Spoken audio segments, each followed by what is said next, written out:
The amniocentesis came back, and it 100% chance that your son has Down syndrome. The doctor, when he delivered the news, it wasn't a good delivery of the news, to say the least. She called me up and said, we got your results and the baby does have Down syndrome. I'm really so sorry. She just kept saying, I'm so sorry. And the funny thing about I'm so sorry is that it puts me in a position to be comforting her. It was uncomfortable, I could tell to them, like they didn't really know how to tell me. They went through a laundry list of things that could possibly happen. And they said, here are all the things that your child will never do. These are the medical issues a child with Down syndrome could have. These are the developmental issues that a child with Down syndrome can have. He probably wouldn't be accepted, and people wouldn't find him important or worthy or included. Well, they said that it was best to terminate the pregnancy. And they didn't say it once, but they said it several times. I literally signed 5 waivers for that I wouldn't abort my child.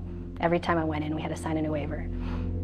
And we need to tell you that you need to make the decision now, because you're 19 and a half weeks, that to abort this baby, it has to be done in the next 2 days.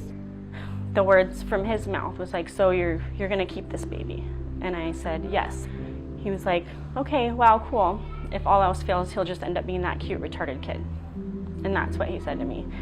It was a hard moment. Nicholas played soccer, basketball, swimming, golf, bowling. He does amazing at school. Jack is social and sometimes in your face and lights up the room. Flag football. He participated in choir. He rode a bike. She's so happy.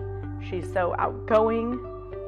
She's incredibly strong. Almost never cries. She wore oxygen on her face for 9 months and never complained and thought that the oxygen tube was the best toy in the world. He rode a skateboard. He learned to surf behind our boat. He rode an inner tube. I mean, all those things that they talked to us that he wouldn't do, he did. He was part of a family.